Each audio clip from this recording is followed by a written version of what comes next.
What is up, everybody? It's Animac here for AnimeUproar, and today I will be talking about the Big Three. The three strongest hero students in all of UA, and the students considered to be the best in all of Japan. These three are, of course, Mirio Togata, aka Lemilion, Tamaki Amajiki Ki, aka Suneater, and Nejire Hado, aka Nejire-chan. Hers is clearly the most fierce hero name of them all.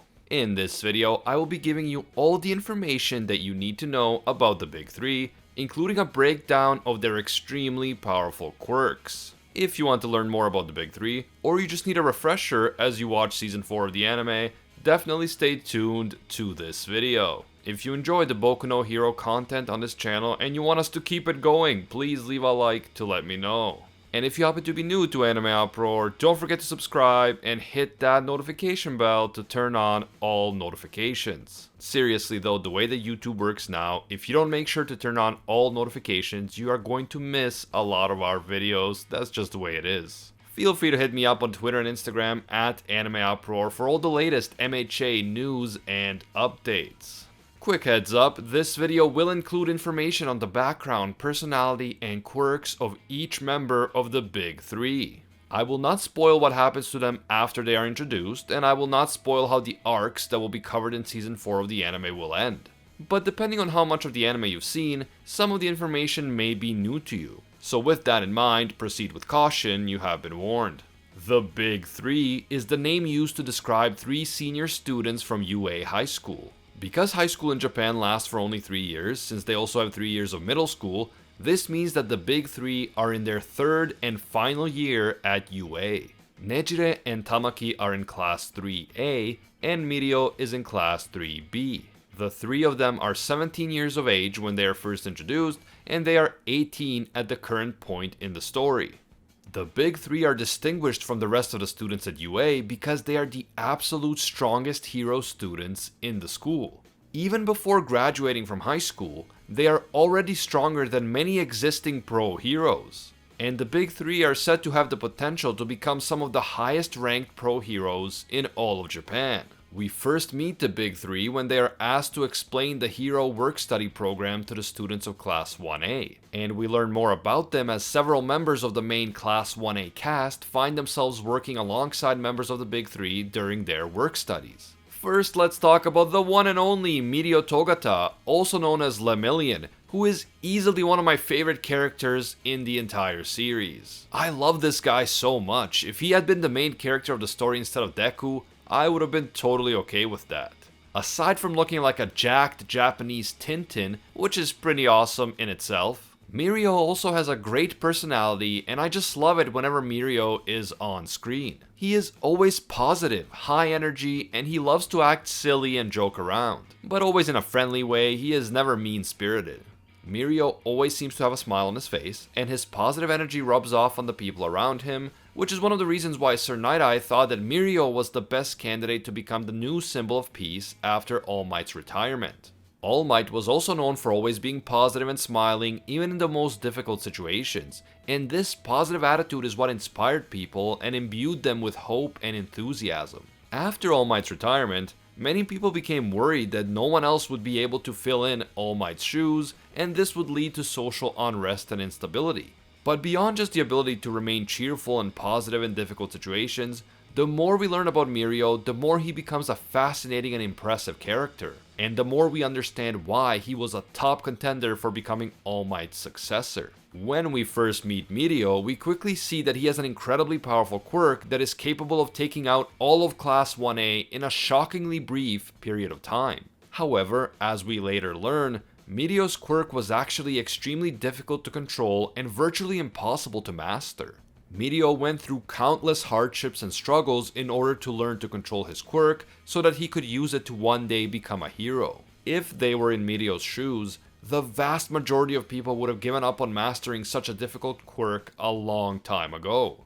As a hero, Mirio is committed to saving as many people as possible, and even though he knows that he can't save everyone on his own, he chose the hero name Lemilion to symbolize the fact that he wants to save 1,000,000 people. The name of Mirio's quirk is Permeation, and it allows his body or specific parts of his body to pass through solid materials, including walls, floors, and ceilings. He can also dodge enemy attacks by making his body or parts of his body permeable, which means that the enemy's attacks will simply pass through him. While he is in a permeable state, Mirio cannot breathe, use his senses, hear, or see anything, which poses a major challenge in terms of using the quirk effectively. But Mirio worked incredibly hard until he learned to control the quirk. And he also learned to effectively teleport from one place to another using his quirk. Well, it's not exactly teleporting, but if he suddenly turns his quirk off while passing through an object, his body will then be immediately ejected from the object so quickly that it looks like he is actually teleporting from one place to another. Through training, Mirio is able to control the direction of the ejections, allowing him to rapidly appear exactly where he wants to go. Although Mirio's quirk appears to be extremely overpowered when used by Mirio, as I mentioned earlier, permeation is actually a very difficult quirk to use and virtually impossible to master. It is only due to Mirio's unparalleled determination and unmatched work ethic that he was able to learn to use his quirk so effectively and became as strong as he is today. It isn't the quirk itself that is overpowered. Mirio's hard work and daily struggle and sacrifice made it as powerful as it is today. Now let's talk about Tamaki Ammaji Ki, aka Suneater. This man takes the saying "you are what you eat" to a whole new level, but before we learn about his quirk, we learn about his extremely shy and socially awkward personality. Tamaki is a timid and quiet person, and the pressure of being one of the strongest hero students in Japan is sometimes a bit too much for him to handle.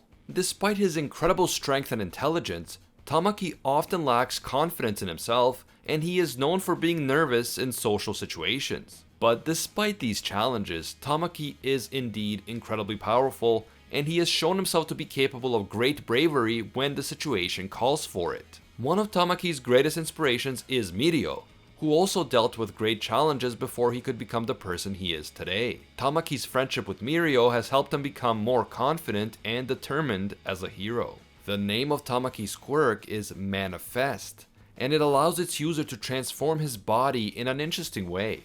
Namely, Tamaki can manifest on his body the property of everything he eats, such as for example turning his fingers into tentacles after eating octopus.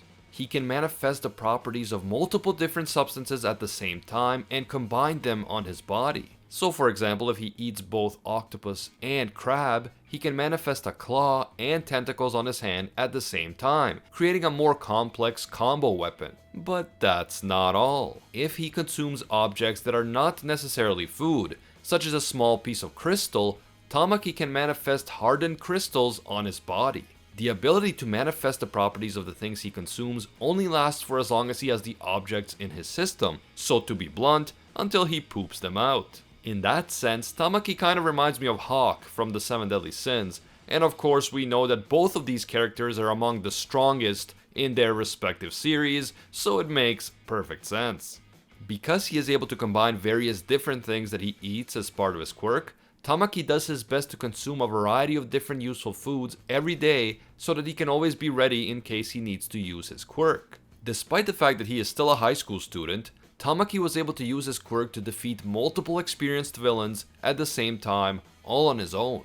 And finally we have Nejire-chan, the cheery, intelligent, and bubbly girl with an impressive quirk that can take down even the biggest and strongest opponents. To say that Nejire is energetic would be an understatement, because Nejire's quirk actually enables her to turn her own life energy into shockwaves that she can then use against her opponents. She can also use the shockwaves to move around quickly and jump through the air as if she were flying, so her quirk is both very strong and very useful beyond pure physical strength. Because she is such an outstanding student, Nejire has been able to unlock the full potential of her quirk and use it in ways that someone who is not as determined and dedicated would not be able to do. However, Nejire's quirk does have some pretty significant drawbacks. In order to use her quirk, Nejire must use up her own energy, so the amount of power she can generate at any given time is limited, and if she exceeds this limit, Nejire will collapse from fatigue. Obviously, if Nejire overexerts herself and collapses in the middle of a fight,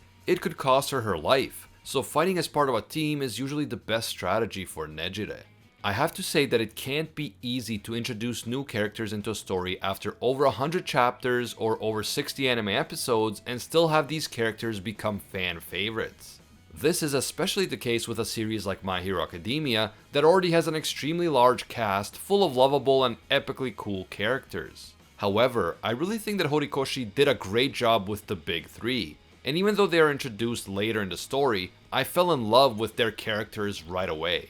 All three characters serve as great role models for the younger students, and all three characters show that even the strongest and most acclaimed students had to face many challenges and struggles in order to get to where they are today.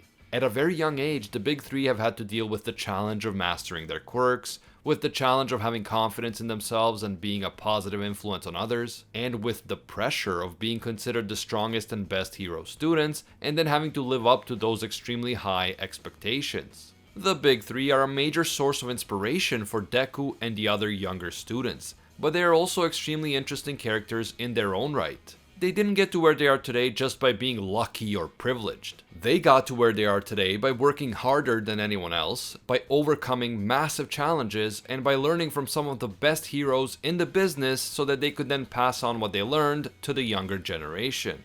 I absolutely love the big three, especially Mirio, and I am glad that they were introduced into the story despite the fact that so many other characters were already competing for our attention in the series. Let me know what you guys think. Are you a fan of the big three? And which of them is your favorite? Also, which of them do you think has the coolest quirk? Let me know down in the comments. I always love hearing from you. If you enjoyed this video and you want to see more Boku no Hero content right here on the channel, please leave a like to let me know. And if you happen to be new to AnimeUproar, don't forget to subscribe and hit that notification bell to turn on all notifications. Feel free to hit me up on Twitter and Instagram at AnimeUproar for all the latest MHA news and updates. I want to give a big thank you to all of our AnimeUproar patrons who make videos like this one possible. Special thank you to all of our Pro Hero tier patrons, including the one and only Gilgamesh, Nothing But a Fan, Jason Wilson, King Zeldris, Angel Cruz, Steelers, Poet Pablo, Atropos Wraith, Viridala Beat, Ekarat GN, Anatoly Kazatsky, DJ Nathaniel, and Alpha Dio. And I can't forget the ones that rise above all other clans. A massive thank you to all of our The One tier patrons, including Ingrata, Alolanatum, Matty Mac, Makota-kun, and ya boy Seth. If you enjoy our videos and you think that they add some value to your life, consider supporting us on Patreon. Even a single dollar will give you access to our patron exclusive Discord, and your name will appear in our videos along with these amazing people. As always, thank you guys so much for watching, and until next time, see ya, Space Cowboys.